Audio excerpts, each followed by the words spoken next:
The Refugee Processing Center on Earth's orbital station Meridian was never quiet, but today the noise had reached a fever pitch. 3,000 Velanthe survivors huddled in the massive hangar bay, their orange skin pale with exhaustion, their silver eyes hollow from weeks of running. Their homeworld was gone, consumed by a stellar collapse that had given them only days to evacuate. The lucky ones, if you could call them that, had made it onto ships. The unlucky ones had become stardust along with everything they'd ever known. Captain Marcus Cole stood at the observation window, watching the organized chaos below. As head of the Refugee Integration Program, he'd seen suffering before. But something about the Velanthe hit different. Maybe it was the way they held onto each other, family units clustered tight even in the cramped conditions. Maybe it was the children, too young to understand why they'd never see home again. Or maybe it was the tradition that was about to tear them apart. Captain Cole, his lieutenant, a young woman named Sarah Chen, approached with a tablet. "We have a situation developing in Section 7. "What kind of situation?" "Cultural. The Velanthe elders are requesting an audience, something about their unmarried females and—" She hesitated. "Honestly, sir, I'm not sure I understood correctly. They're asking for human volunteers." Marcus frowned. "Volunteers for what?" "That's what they want to explain. They say it's urgent. Life or death." Section 7 had been designated for families with unmarried adult children. Marcus arrived to find a gathering of about 40 Velanthe, mostly older individuals with the deeper orange coloring that indicated advanced age. They parted respectfully as he approached, revealing a smaller group at the center. An elderly female stepped forward. Her silver hair was woven with what looked like memory crystals, the Velanthe way of carrying their ancestors with them. She moved with the careful dignity of someone who had lost everything but refused to let it break her. "Captain Cole," she said, her English accented but clear. "I am Elder Voria. Thank you for coming." "Elder Voria." Marcus offered the Velanthe gesture of respect, palm over heart, slight bow. "How can I help your people?" Voria's composure flickered. Behind her, Marcus noticed several younger Velanthe females, perhaps in their 20s by human standards, standing with their families. Their expressions ranged from terrified to resigned. "You know our world is gone," Voria began. "What you may not know is that we lost more than a planet. We lost our future." She gestured to the young women behind her. "In Velanthe society, bonding is everything. An unbonded female past her 25th cycle is considered incomplete. Without a bondmate, she cannot own property, hold employment, or exist independently in our society." Marcus felt a chill run down his spine. "I'm not sure I understand." "Our males," Voria's voice cracked. "The evacuation ships from the male districts. They didn't make it. Our sensors confirmed the stellar collapse caught them before they could reach safe distance." The weight of her words settled over the room. Marcus looked at the young women again and understood. They weren't just refugees. They were the unbonded survivors of a species that had just lost most of its male population. "Of the 3,000 Velanthe on this station," Voria continued, "only 212 are adult males. All are already bonded. These 43 females," she gestured to the group behind her, "have no prospects among our people. Without bondmates, our laws say they cannot integrate into your society independently. They will become permanent wards of the refugee system. Burdens. Invisible. That's not how Earth treats refugees," Marcus said firmly. "We don't."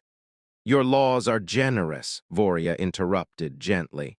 But our biology is not. An unbonded Velanthe female will begin to fade within 5 years. Our life force requires connection. It is not metaphor, Captain. It is physiology. Sarah stepped closer to Marcus, her voice low. Sir, I've been reviewing their medical files. She's telling the truth. Their biochemistry literally requires pair bonding for long-term survival. Without it, they die, Marcus finished. Voria nodded. Which brings me to why I requested this meeting. She took a deep breath, and suddenly she didn't look like an elder anymore. She looked like a desperate mother. Our scientists believe Velanthe can form viable bonds with humans. Your species is close enough to ours biologically, if human males would be willing to consider our daughters as potential mates. She stopped, her silver eyes filling with tears she refused to shed. You're asking if human men would marry your unbonded females, Marcus said. I am asking if human men would save them. Voria reached behind her and pulled forward a young woman who had been trying to make herself invisible at the back of the group. The girl was beautiful, even by human standards. Her orange skin was the color of a sunrise, her blonde hair falling in waves past her shoulders. But it was her eyes that caught Marcus, silver like all Velanthe, but filled with a fear that made her look far younger than she probably was. This is my daughter, Voria said, her voice breaking completely now. Kyra, she is kind and intelligent. She speaks 4 languages. She trained as a stellar cartographer before. She couldn't finish. She is everything a mother could hope for in a child, and if no one chooses her, I will watch her fade away over the next 5 years. Voria fell to her knees before Marcus, a movement that sent gasps through the watching Velanthe. Elders did not kneel, ever. Please, she begged. Will you choose my daughter? Will anyone choose my daughter? Kyra made a sound of distress, trying to pull her mother up. Mother, don't. You shouldn't have to. I would do anything for you, Voria whispered to her daughter. Then she looked back at Marcus.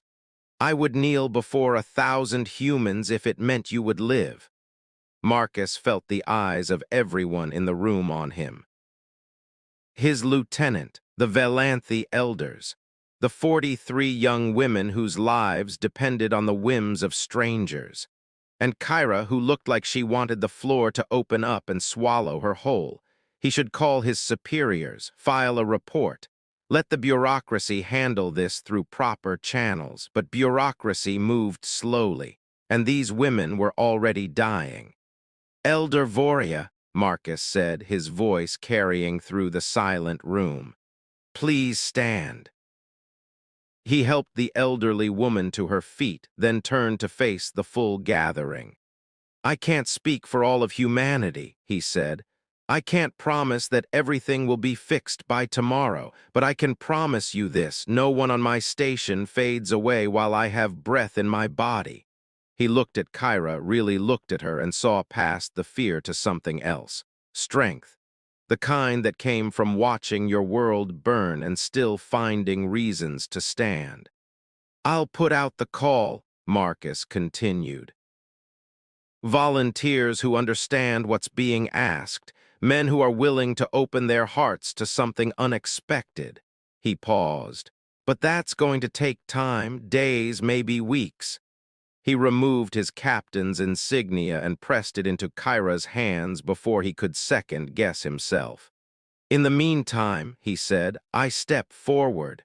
The room erupted in murmurs. Sarah grabbed his arm. Sir, what are you doing? My job. Marcus kept his eyes on Kyra, who was staring at the insignia in her hands like it might bite her. The first job of any captain, leading by example. 2 weeks later, the observation deck had become Marcus and Kyra's regular meeting spot. They'd started with awkward conversations about their respective cultures. Now they sat in comfortable silence, watching cargo ships drift past. "You didn't have to do this," Kyra said quietly. It wasn't the first time she'd said it.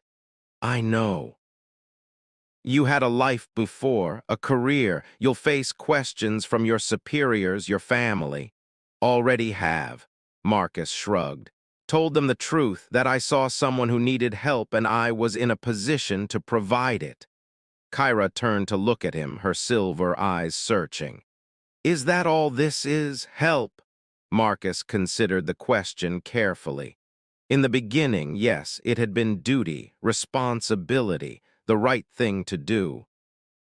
But somewhere between teaching Kyra about earth music and learning Velanthi meditation practices, somewhere between late-night conversations about loss and morning coffee rituals, something had shifted.